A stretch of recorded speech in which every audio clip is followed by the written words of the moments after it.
apa yang menjadi cara kerja Tuhan melalui para hakim-hakim, ya. Bapak Ibu saya kasih dalam Tuhan, akhirnya kita akan masuk kepada hakim yang kelima, ya. Kita tahu bahwa hakim pertama adalah Otniel, ya. Lalu orang-orang Israel tetap melakukan dosa, ya, sehingga di dalam kesempatan itu Tuhan membangkitkan seorang pemimpin atau hakim lainnya, yaitu Hakim Ehud. Dalam kepemimpinan Hakim Ehud pun selama hampir 80 tahun semuanya aman, namun setelah Ehud mati, maka kembali orang Israel itu melakukan hal yang jahat, ya. Inilah yang menjadi persoalan dalam karakter daripada orang Israel. Selanjutnya ketika itu Tuhan juga menetapkan Samgar, ya. Lalu apa yang terjadi? Tetap orang Israel itu pun juga hidup di dalam penyembahan berhala. Akhirnya Tuhan menggunakan seorang wanita, ya, tokoh hakim yang luar biasa, yaitu Deborah. Nah, kita sudah membahas tentang Deborah dalam episode sebelumnya, ya. Bagaimana apa yang sudah dilakukan oleh Deborah. Nah, kita masuk sekarang dalam pasal yang ke-6. Tetapi kita mau baca dulu, ya, pada pasal yang ke-5 ayat yang terakhir, ya. Apa yang terjadi setelah Deborah meninggal, ya. Dikatakan dalam ayat yang terakhir, apa yang lalu terjadi. Ayat yang ke-31 dalam Hakim-Hakim 5. Demikianlah akan binasa segala musuhmu ya Tuhan. Tetapi orang yang mengasihinya bagaikan matahari terbit dalam kemegahannya. Lalu amanlah negeri itu 40 tahun lamanya. Jadi dalam kepemimpinan Deborah, maka negeri Israel itu aman selama 40 tahun. Yuk kita masuk ke dalam Hakim-Hakim pasal yang ke-6. Ya. Di mana dikatakan pada ayat yang pertama, ini dengan judul peringkopnya adalah Gideon diangkat menjadi hakim. Ya, ini adalah hakim yang kelima dalam apa yang menjadi pelajaran kita, ya. Ayat yang pertama dikatakan, kita mulai membacanya. Tetapi orang Israel melakukan apa yang jahat di mata Tuhan. Lagi-lagi orang Israel dengan karakternya, ya. Mereka sudah melihat pertolongan Tuhan, mereka sudah melihat mujizat Tuhan, ya. Tetapi lagi-lagi kita melihat bagaimana mereka melakukan yang jahat di mata Tuhan. Sebab itu Tuhan menyerahkan mereka ke dalam tangan orang Midian 7 tahun lamanya. Dan selama itu orang Midian berkuasa atas orang Israel, karena takutnya kepada orang Midian itu, maka orang Israel membuat tempat-tempat perlindungan di pegunungan, yakni gua-gua dan kubu-kubu. Perhatikan di sini apa yang terjadi dalam kehidupan orang Israel.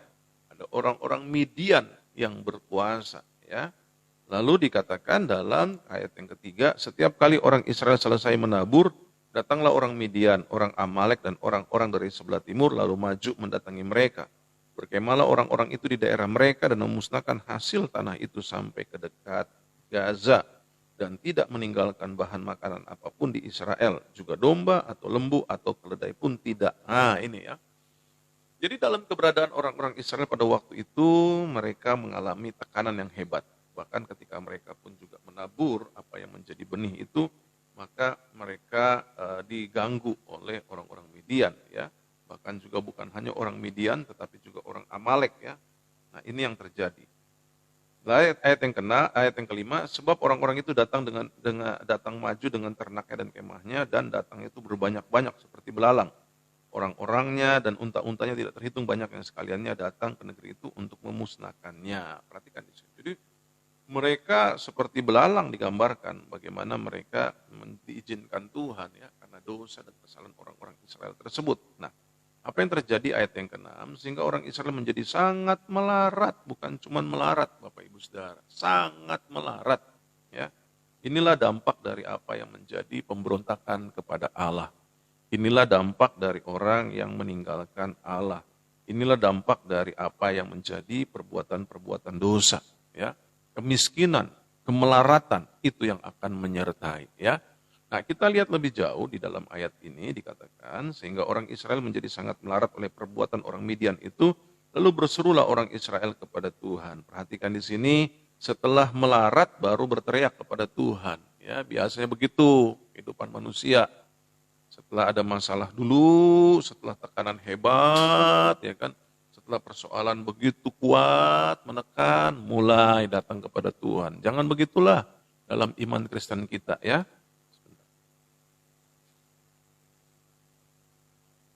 Kita melihat di sini apa yang terjadi, bahwa orang-orang Israel itu mulai berseru kepada Allah.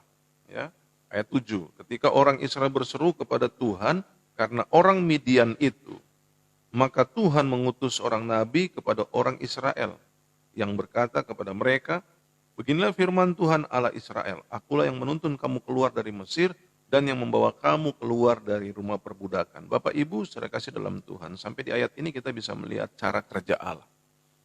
Mau seberapa salah pun dalam kehidupan kita, waktu kita menyadari, waktu kita bertobat, waktu kita minta ampun sama Tuhan, maka Tuhan menyendengkan telinganya mendengarkan apa yang menjadi keluh kesah dalam kehidupan orang-orang Israel ini. Sehingga dalam kasihnya dia mengutus nabinya. Untuk apa? Untuk membawa mereka lepas dari tangan orang Midian. Ya, makanya dikatakan apa ayat yang ke-9? Aku melepaskan kamu dari tangan orang Mesir dan dari tangan semua orang yang menindas kamu. Bahkan aku menghalau mereka dari depanmu dan negeri mereka kuberikan kepada kamu. Dan aku telah berfirman kepadamu, akulah Tuhan Allahmu, maka janganlah kamu menyembah Allah orang Amor yang negerinya kamu diami ini. Tetapi kamu tidak mendengarkan firmanku ini. Kemudian datanglah malaikat Tuhan dan duduk di bawah pohon terbantin di Ofra, kepunyaan Yoas orang Abiezer itu, sedang Gideon anaknya ya mengirik gandum dalam tempat pemerasan anggur agar tersembunyi bagi orang Midian. Perhatikan di sini Bapak Ibu saudara kata-kata yang bisa kita baca dalam Alkitab ini. Mengirik gandum dalam tempat pemerasan anggur. Jadi kalau Bapak Ibu saudara pernah ke tanah perjanjian ke Israel, Bapak Ibu saudara akan melihat itu yang namanya tempat pengolahan gandum ya, dan juga tempat untuk pemerasan anggur. Jadi beda ya. Kalau untuk gandum itu di atas Bapak Ibu saudara ya. Jadi itu ada seperti tempat wadah, nah disitulah yang ditaruh nanti sapi ataupun juga hewan yang biasanya digunakan sapi ya untuk hidungnya ya diikat itu nanti dia ataupun juga punggungnya nanti dia akan berjalan berputar. Nah itulah gandum itu di situ, artinya apa? Itu tempat pengirikan gandum ya, di mana di situ gandum itu artinya di luar, di atas kena matahari. Beda dengan yang namanya anggur. Kalau Bapak Ibu saudara pernah ke Taman Getsemani, di situ ada yang namanya tempat penyimpanan anggur. Jadi dia ketika mulai digiling ya dalam pemerasan anggur itu sendiri, maka dia ada di bawah tanah supaya jangan terpapar matahari langsung. Ya, berarti kalau kita melihat ayat ini, dia sedang mengirik gandum di mana di bawah nyumpet Bapak Ibu saudara. Ya, nah kita lihat di sini dikatakan apa? Agar tersembunyi bagi orang Midian. Selanjutnya, malaikat Tuhan menampakkan diri kepadanya dan berfirman kepadanya demikian. Tuhan menyertai engkau ya pahlawan yang gagah berani.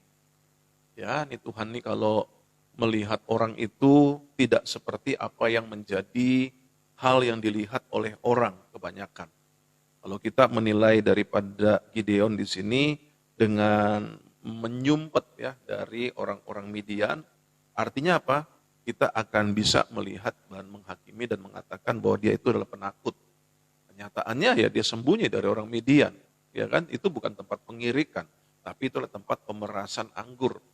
Namun dia gunakan untuk mengirik gandum. Ya, kita akan berkata bahwa ini orang penakut. Tetapi Tuhan berbicara lain kepada malaikatnya. Ya, dia berkata apa? Bahwa malaikat Tuhan. Nah, saya sudah jelaskan ya dalam episode sebelumnya kalau ada kata malaikat Tuhan itu adalah peranan Yesus dalam kesempatan perjanjian lama. Ya, jadi kalau kita bicara tentang Yesus itu bukan hanya pada waktu ia dilahirkan melalui rahim Maria, bukan hanya waktu dia inkarnasi, bukan waktu dia datang ke dunia melalui rahim Maria, tetapi keberadaannya itu sudah ada dalam perjanjian lama. Ya, kita bisa melihat apa perbedaan malaikat Tuhan dengan malaikat-malaikat lainnya. Ya, jadi di sini kita bisa melihat bahwa ada malaikat-malaikat dalam hal ini. 3 jenis malaikat yang ada ya, yaitu yang pertama itu ini bukan urutannya lalu menjadi urutan seperti itu ya, tetapi yang saya bilang ada 3 jenis malaikat ya. Malaikat itu yang pertama jenisnya adalah kerub, ya, atau biasa dikatakan kerubim, ya. Nah, yang kedua jenisnya itu adalah serafim, ya. Itu adalah jenis malaikat, ya, yang diciptakan Allah. Lalu malaikat yang hanya sebagai pengantar itu namanya murias, ya. Jadi ini ada tiga jenis malaikat, ya. Kerub yang kita mungkin biasanya familiar itu dengan nama ya serafim, kerub, ya. Tapi ada malaikat-malaikat biasa yang tidak tidak dalam fungsi sebagai kerub, tidak dalam fungsi sebagai serafim, ya. Kita sudah lihat fungsinya itu malaikat yang sering memberitakan berita-berita itu namanya murias, ya. Jadi itu jenis-jenis malaikat. Tetapi kalau kita bicara dalam perjanjian lama tentang malaikat Tuhan, itu mengacu dan menunjuk kepada peranan Kristus, peranan Yesus gitu loh, ya. Namun kan kita tahu bahwa Yesus sendiri pun memiliki nama-nama yang berubah. Saya sudah jelaskan dalam episode sebelumnya di mana bahwa Yesus itu dalam perjanjian lama disebut sebagai malaikat Tuhan. Kan kalau dia tidak berkarya artinya kan dia bukan yang awal dan yang akhir dong. Ya kan begitu, berarti dia hanya ada pada masa Maria. No, bukan seperti itu. Di dalam peranannya, ya, di mana dikatakan di dalam Kejadian pasal yang pertama 28 dikatakan marilah kita, ya kan. Nah, ini adalah terlihat adanya peranan daripada Tritunggal itu sendiri, ya. Nah, di dalam peranan Yesus pada waktu itu sebagai apa? Sebagai malaikat Tuhan. Peranan daripada Allah Bapa jelas, peranan daripada Roh Kudus jelas, Roh Tuhan, Roh Allah. Ya, Yesus di sini dalam perjanjian lama adalah malaikat Tuhan. Itu sebabnya kalau Bapak Ibu Saudara melihat Alkitab Bapak Ibu Saudara, dalam Hakim-Hakim pasal yang ke-6 pada ayat 12 itu dituliskan secara kapital, ya. Ini bicara tentang malaikat Elohim, ya. Jadi menunjuk kepada Allah itu sendiri, ya. Nah, ini coba perhatikan apa yang dinyatakan oleh Allah itu sendiri kepada Gideon. Tuhan menyertai engkau, ya pahlawan yang gagah berani. Lalu jawab Gideon kepadanya, Tuanku, jika Tuhan menyertai kami, mengapa semuanya ini menimpa kami? Di manakah segala perbuatan-perbuatannya yang ajaib yang diceritakan oleh nenek moyang kami kepada kami? Ketika mereka berkata, bukankah Tuhan telah menuntun kita keluar dari Mesir? Tetapi sekarang Tuhan membuang kami dan menyerahkan kami ke dalam cengkraman orang Midian. Lalu berpalinglah Tuhan kepadanya. Perhatikan di sini dalam ayat yang ke-14, tidak lagi disebutkan kata malaikat, tetapi dikatakan apa? Berpalinglah Tuhan, ya, berpalinglah Elohim, ya, dikatakan di situ kepadanya dan berfirman, pergilah dengan kekuatanmu ini dan selamatkanlah orang Israel dari cengkraman orang Midian. Bukankah aku mengutus engkau? Perhatikan di sini, Bapak Ibu saudara kasih dalam Tuhan. Peranan malaikat itu adalah membawa misi, membawa perintah dari Allah Bapa di surga. Artinya malaikat itu tidak dapat disembah, ya, tidak boleh disembah. Malaikat itu juga tidak boleh menginstruksikan sesuatu, memberikan perintah kepada manusia tanpa itu datangnya dari Allah. Nah, berbeda dengan yang namanya malaikat Tuhan. Malaikat Tuhan selalu di dalam apa yang menjadi pernyataan-pernyataannya ataupun juga hal-hal yang disampaikannya lebih kepada sesuatu yang dapat berdiskusi, dapat memberikan petunjuk, dapat memberikan arahan, bahkan memberikan perintah. Malaikat tidak boleh memberikan perintah. Itu sebabnya saya katakan bahwa ini adalah Tuhan itu sendiri. Makanya di dalam ayat yang ke-13 disebutkan bahwa itu adalah malaikat Tuhan. Ayat yang ke-12 dikatakan malaikat Tuhan menampakkan diri. Tapi dalam ayat 14 dikatakan lalu berpalinglah Tuhan kepadanya dan berfirman. Perhatikan di sini, tidak lagi disebutkan kata malaikat Tuhan. Jadi jelas ya Bapak Ibu Saudara ya, supaya kita mengerti dalam pemahaman kita. Di mana Yesus berperan dalam perjanjian lama, yaitu yang disebutkan sebagai malaikat Tuhan atau malaikat Allah, ya. Itulah peranan Kristus, ya, di dalam perjanjian lama. Lalu di dalam perjanjian baru ia menjadi Yesus Kristus Tuhan yang disebutkan demikian namanya. Nanti di dalam kehidupan kita sesudah mati atau sesudah kehidupan di dunia ini, maka Alkitab mencatat dalam kitab Wahyu, maka dikatakan bahwa aku akan menempatkan kau sebagai soko guruku dan dikatakan bahwa engkau akan menyebutkan namaku yang baru.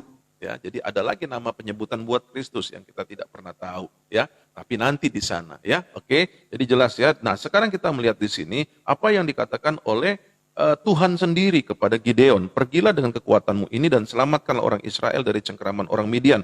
Bukankah aku mengutus kamu? Tetapi jawabnya kepadanya, Tuanku, dengan apakah akan kuselamatkan orang Israel?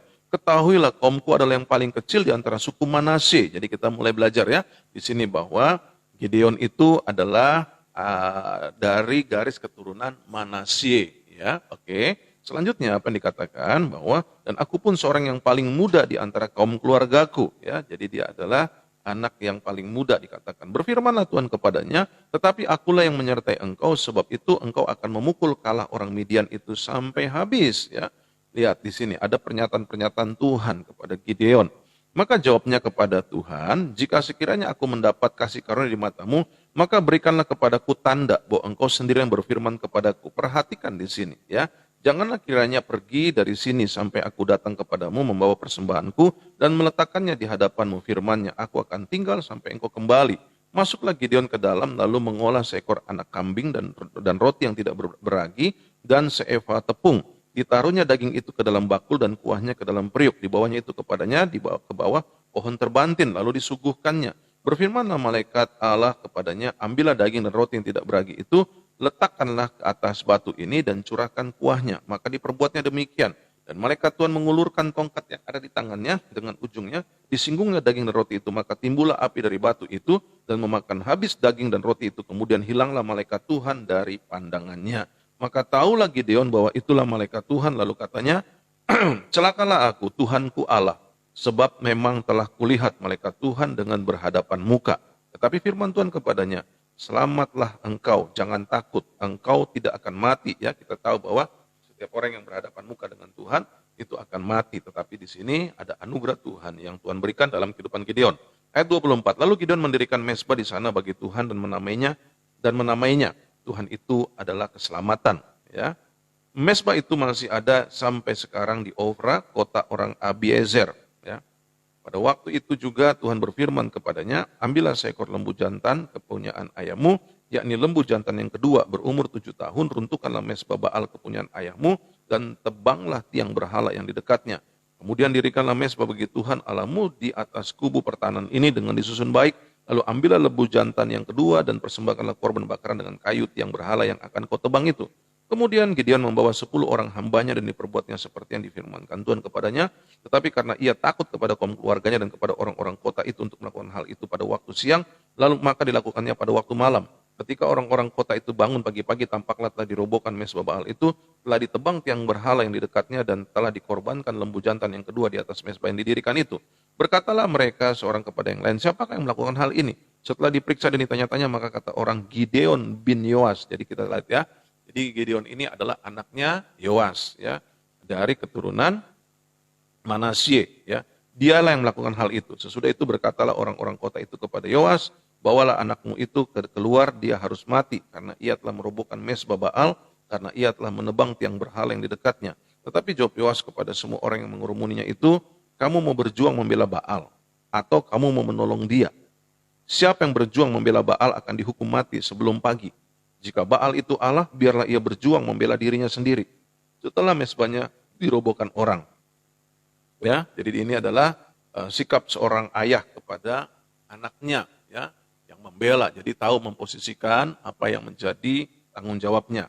Dan pada hari itu diberikan oranglah namanya Yerubaal kepada Gideon. Jadi nama lain daripada Gideon adalah Yerubaal. Ya, ya, karena apa? Karena mereka berkata bahwa biarlah Baal berjuang dengan dia setelah dirobohkan mezbahnya itu. Jadi kenapa disebutkan dia sebagai Yerubaal? Jadi nama lain daripada Gideon adalah Yerubaal. Artinya apa? Biar Baal yang berperang dengan Gideon gitu loh. Mereka tidak ikut-ikutan. Karena apa? Karena Gideon yang sudah memotong tiang penopang daripada Baal itu sendiri, ya, sehingga roboh dan akhirnya mereka melihat bahwa ini adalah hal yang menakutkan buat mereka karena itu adalah dewa mereka, sesembahan mereka. Tetapi Gideon dengan beraninya memotong itu lalu memberikan persembahan kepada Allah, ya. Nah, selanjutnya seluruh orang Midian dan orang Amalek dan orang-orang dari sebelah timur telah berkumpul bersama-sama. Mereka telah menyeberang dan berkemah di lembah Yizreel. Pada waktu itu roh Tuhan menguasai Gideon, ditiupnyalah sangkakala dan orang-orang Abiezer dikerahkan untuk mengikuti dia. Perhatikan di sini.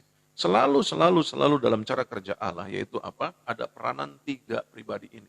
Ya, dalam artian bahwa kita melihat ada malaikat Allah, ada malaikat Tuhan, malaikat Elohim, Lalu juga ada roh Allah, roh Elohim itu sendiri. Ya, kita lihat di sini. Nah, ayat 35 juga dikirimnya pesan kepada seluruh suku Manasye dan orang-orang ini pun dikerahkan untuk mengikuti dia. Dikirimnya pula pesan kepada suku Asher, Zebulun dan Naftali dan orang-orang ini pun maju untuk menggabungkan diri dengan mereka. Kemudian berkata lagi Gideon kepada Allah, jika engkau mau menyelamatkan orang Israel dengan perantaranku seperti yang kau firmankan itu, maka aku membentangkan guntingan bulu domba di tempat pengirikan. Apabila hanya ada di atas guntingan bulu, itu ada embun, tetapi seluruh tanah di situ tinggal kering. Maka tahulah aku bahwa engkau mau menyelamatkan orang Israel dengan perantaranku, seperti yang kau firmankan.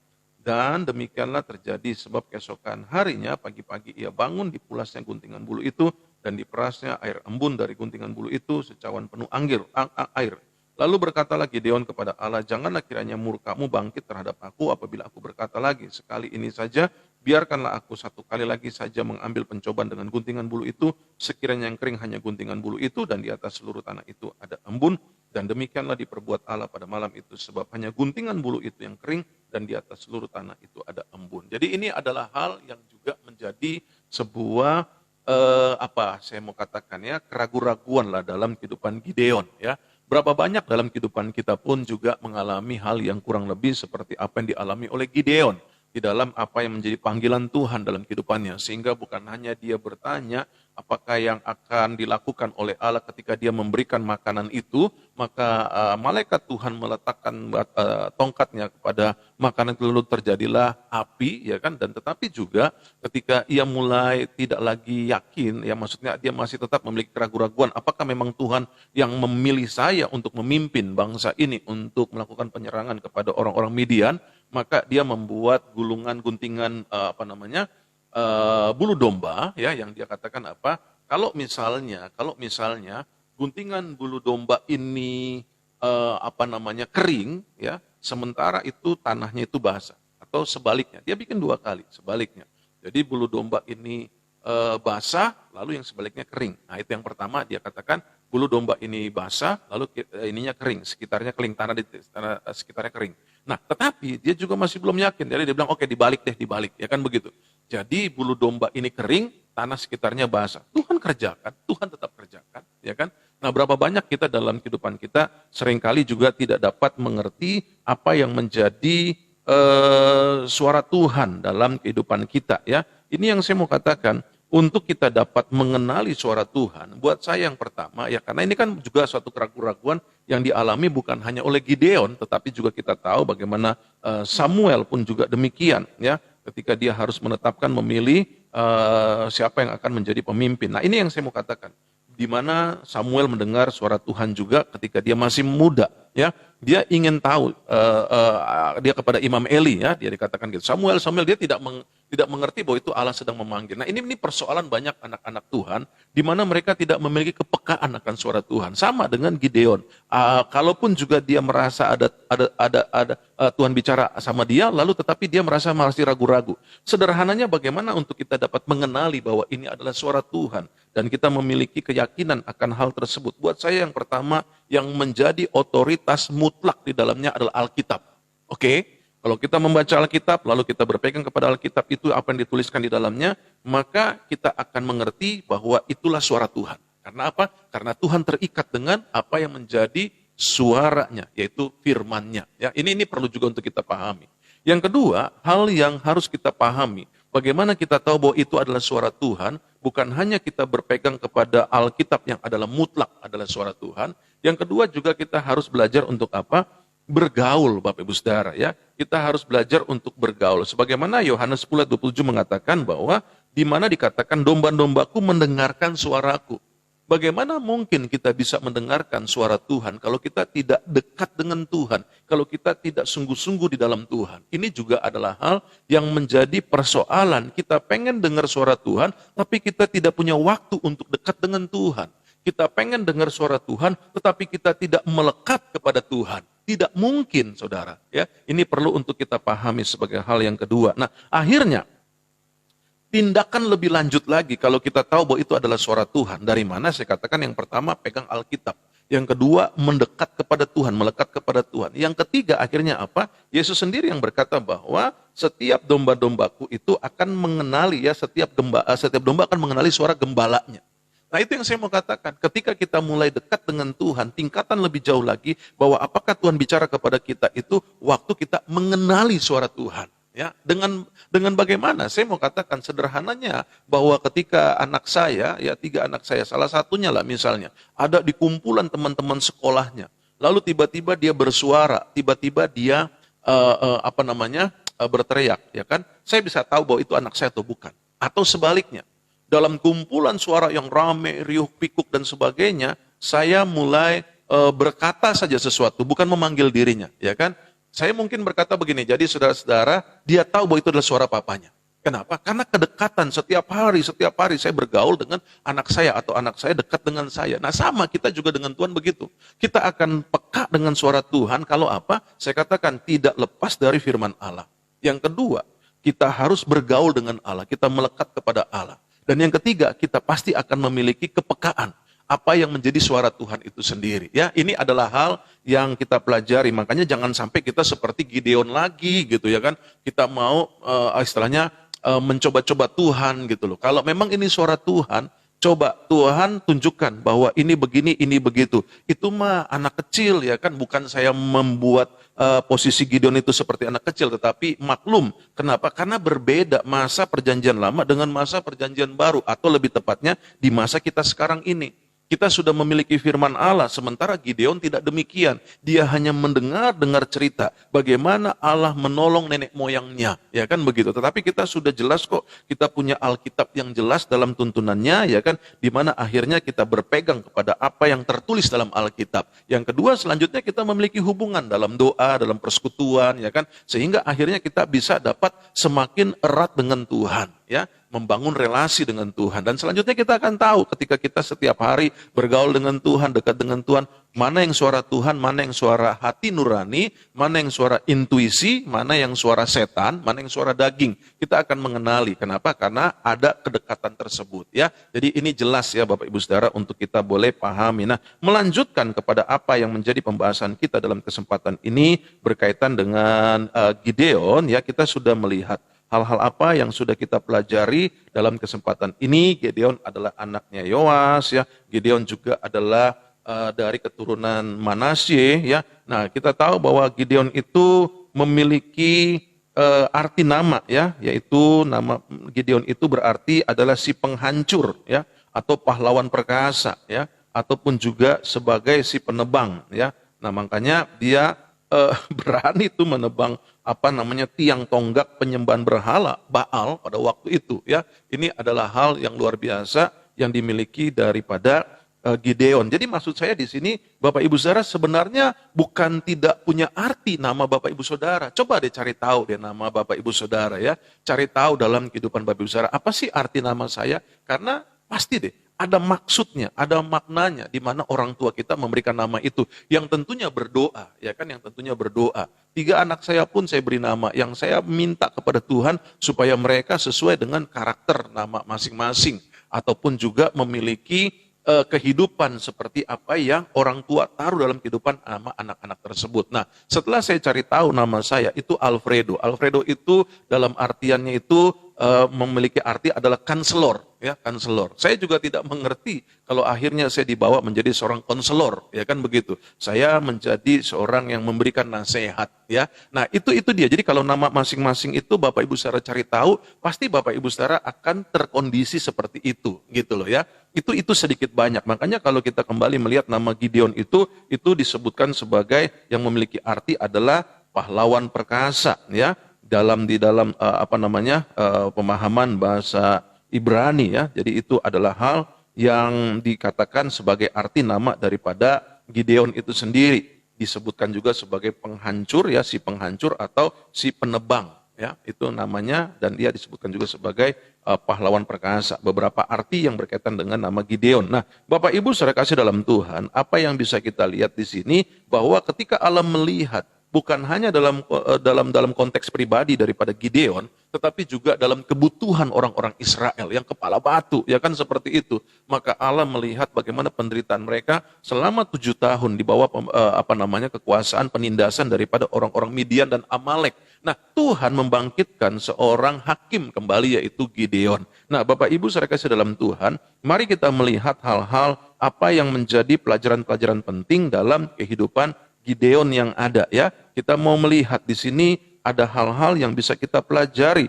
dalam kehidupan Gideon. Supaya apa? Supaya kita bisa melihat hal apa, langkah apa yang perlu kita kerjakan di dalamnya. Tetapi adalah hal yang juga kita boleh pelajari bagaimana kita memiliki sifat ataupun juga hal-hal yang dimiliki oleh Gideon yang bisa kita kembangkan dalam diri kita yang ada, ya. Yang pertama, mari kita melihat bahwa apa yang terjadi dalam kehidupan Gideon.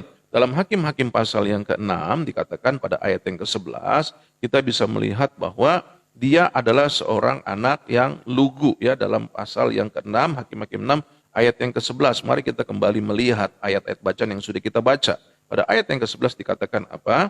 Kemudian datanglah malaikat Tuhan dan duduk di bawah pohon terbantin di Ofra, kepunyaan Yoas, orang Abiezer itu. Sedang Gideon anaknya mengirik gandum dalam tempat pemerasan anggur agar tersembunyi bagi orang Midian, ya. Dari sini kita bisa melihat sedikit karakter daripada Gideon, ya.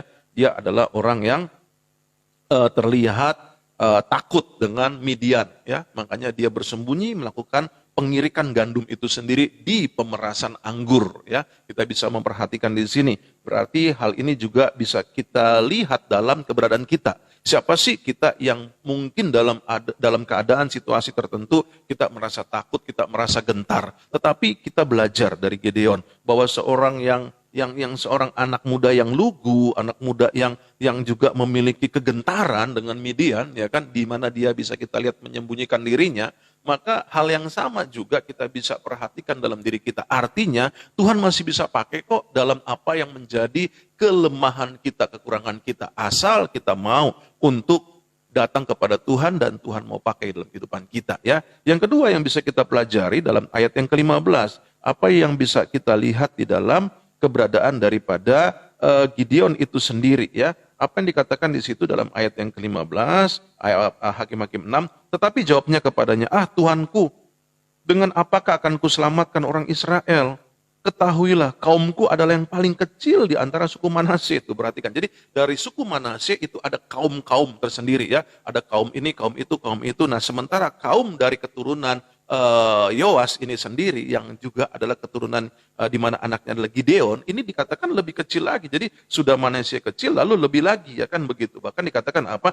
Dan aku pun seorang yang paling muda di antara kaum keluargaku. Jadi bukan hanya dia melihat dalam konteks dari suku Manasye ini kaumnya juga paling kecil, ya kan begitu kan, tetapi juga dia pribadi juga adalah orang yang paling muda gitu loh. Jadi kalau mau bicara tentang kemampuan, kalau mau bicara tentang pengalaman, rasa-rasanya Gideon itu tidak memiliki itu secara potensi, secara penuh begitu, ya. Nah, ini yang kita lihat.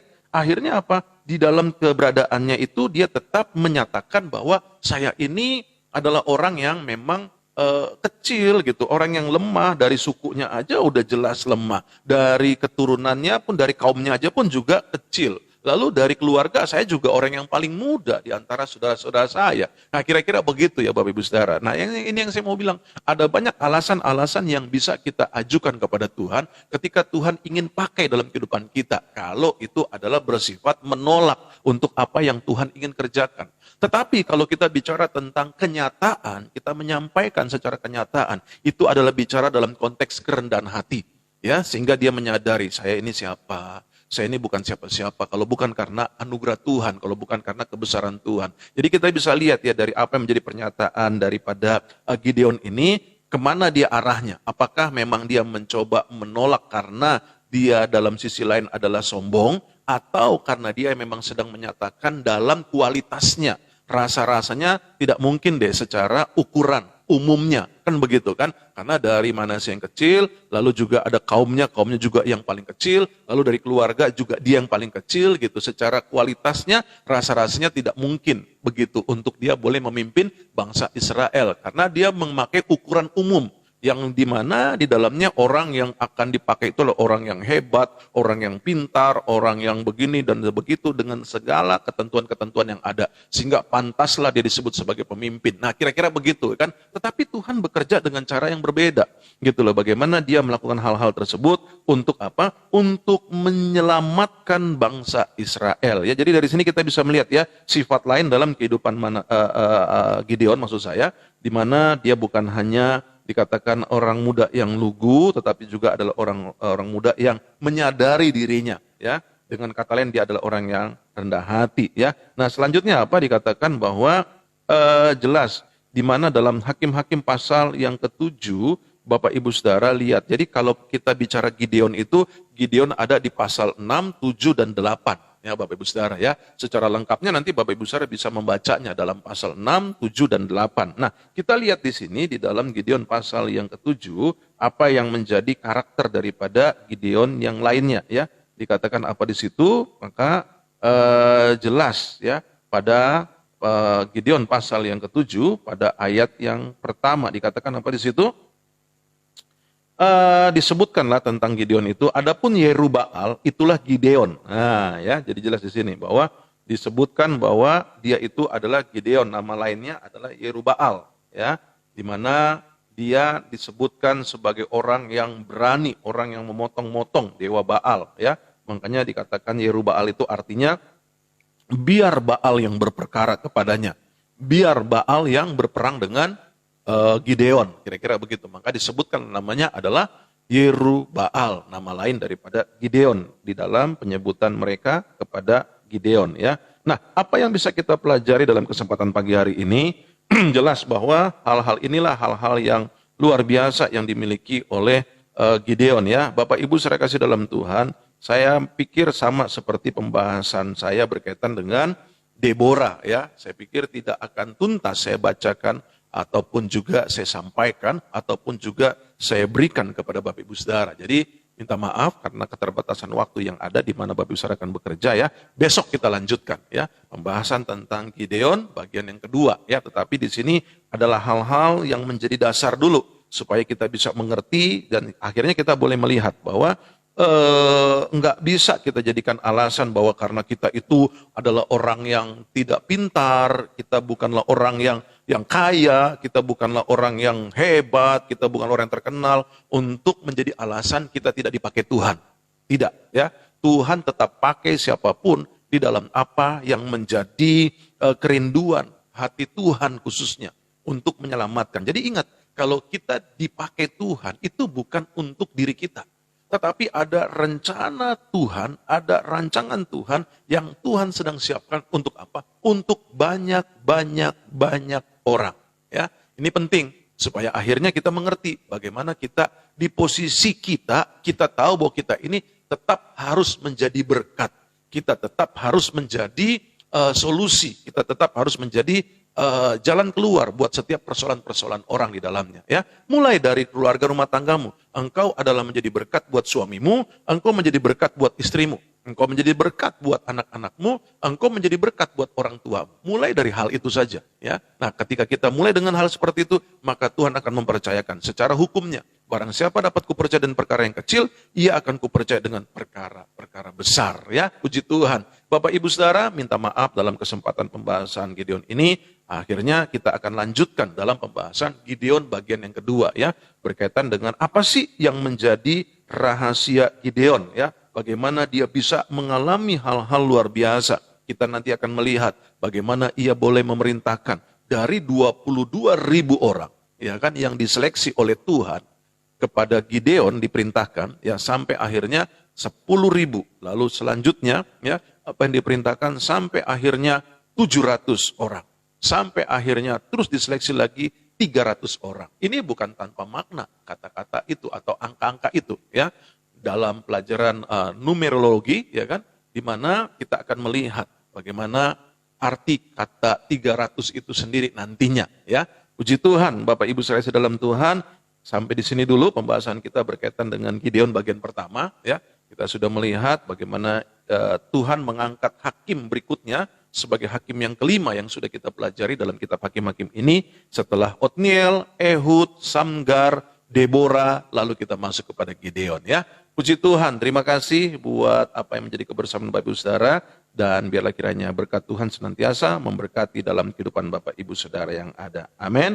Puji Tuhan, saatnya kita menerima apa yang menjadi hikmat Tuhan melalui pembacaan kitab Amsal ya, sesuai dengan tanggal yang ada pada hari ini adalah tanggal 7. Ya, kita terus setiap harinya membaca apa yang menjadi hikmat Tuhan melalui Alkitab, khususnya dalam kitab Amsal, pasal yang ke-7 sesuai dengan tanggal hari ini, tanggal 7 ya. Haleluya. Amsal pasal yang ke-7 mulai dari ayat yang pertama, hai anakku, berpeganglah pada perkataanku dan simpanlah perintahku dalam hatimu. Berpeganglah pada perintahku dan engkau akan hidup. Simpanlah ajaranku seperti biji matamu. Tambatkanlah semuanya itu pada jarimu dan tuliskanlah itu pada loh hatimu. Katakanlah kepada hikmat, engkaulah saudaraku, dan sebutkanlah pengertian itu sanakmu, supaya engkau dilindunginya terhadap perempuan jalang, terhadap perempuan asing yang licin perkataannya. Karena ketika suatu waktu aku melihat-lihat dari kisi-kisiku, dari jendela rumahku, kulihat di antara yang tak berpengalaman. Kudapati di antara anak-anak muda seorang teruna yang tidak berakal budi, yang menyeberang dekat sudut jalan, lalu melangkah menuju rumah perempuan semacam itu. Pada waktu senja, pada petang hari, di malam yang gelap, maka datanglah menyongsong dia seorang perempuan, berpakaian sundal dengan hati licik, cerewet, dan lihat perempuan ini. Kakinya tak dapat tenang di rumah, sebentar ia di jalan dan sebentar di lapangan, dekat setiap tikungan ia menghadang. Lalu dipegangnyalah orang teruna itu dan diciumnya dengan muka tanpa malu, berkatalah ia kepadanya, aku harus mempersembahkan korban keselamatan, pada hari ini telah kubayar nazarku itu. Itulah sebabnya aku keluar menyongsong engkau untuk mencari engkau, dan sekarang kudapatkan engkau. Telah kubentangkan permadani di atas tempat tidurku, kain lenan beraneka warna dari Mesir. Pembaringanku telah kutaburi dengan mur, gaharu, dan kayu manis. Marilah kita memuaskan birahi hingga pagi hari, dan bersama-sama menikmati asmara. Karena suamiku tidak di rumah, ia sedang dalam perjalanan jauh. Sekantong uang dibawanya, ia baru pulang menjelang bulan purnama. Ia merayu orang muda itu dengan berbagai-bagai bujukan, dengan kelicinan bibir ia menggodanya. Maka tiba-tiba orang muda itu mengikuti dia seperti lembu yang dibawa ke pejagalan, dan seperti orang bodoh yang terbelenggu untuk dihukum, sampai anak panah menembus hatinya, seperti burung dengan cepat menuju perangkap, dengan tidak sadar bahwa hidupnya terancam. Oleh sebab itu, hai anak-anak, dengarkanlah aku, perhatikanlah perkataan mulutku. Janganlah hatimu membelok ke jalan-jalan perempuan itu, dan janganlah menyesatkan dirimu di jalan-jalannya. Karena banyaklah orang yang gugur ditewaskannya. Sangat besarlah jumlah orang yang dibunuhnya. Rumahnya adalah jalan ke dunia orang mati, yang menurun ke ruangan-ruangan maut. Haleluya. Inilah perkataan hikmat Allah melalui kitab Amsal pasal yang ke-7 sesuai dengan tanggal hari ini. Puji Tuhan. Terima kasih buat kebersamaan Bapak Ibu Saudara. Kiranya anugerah berkat Tuhan senantiasa menolong, memberkati Bapak Ibu Saudara yang ada ya. Terima kasih dalam kebersamaan dalam kesempatan pagi hari ini. Tuhan juga memberkati buat setiap Bapak Ibu Saudara yang ada. Hal-hal baik yang daripada Tuhan itu yang terus menyertai dalam kehidupan setiap Bapak Ibu Saudara yang ada. Terima kasih buat hamba-hambanya juga pagi hari ini yang boleh bersama menyaksikan apa yang menjadi program ini pun. Saya juga mengucapkan selamat pagi buat hambanya ya. Pak Pendeta Joni Wardi, shalom Pak, selamat pagi, Tuhan memberkati ya. Juga dalam kesempatan ini namanya Pak Pendeta Diki, shalom Pak, selamat pagi ya, Tuhan Yesus memberkati. Juga pada kesempatan pagi hari ini saya mau menyapa buat Ibu Riniwati, shalom selamat pagi, Tuhan memberkati Ibu ya. Lalu juga ada Ibu Teti Anggraini, shalom Ibu selamat pagi, Tuhan Yesus memberkati. Juga ada Ibu Nunu Rumagit, shalom selamat pagi, Tuhan Yesus memberkati ya. Juga ada Ibu Happy Martin, Tuhan Yesus memberkati, selamat pagi. Juga ada Ibu Veronica Simanjuntak, shalom selamat pagi, Tuhan Yesus memberkati. Juga ada Bapak Tongam ya, Bapak Tongam Lumbanturuan, shalom selamat pagi, Tuhan Yesus memberkati ya. Juga ada Ibu Riris ya, shalom selamat pagi, Tuhan Yesus memberkati.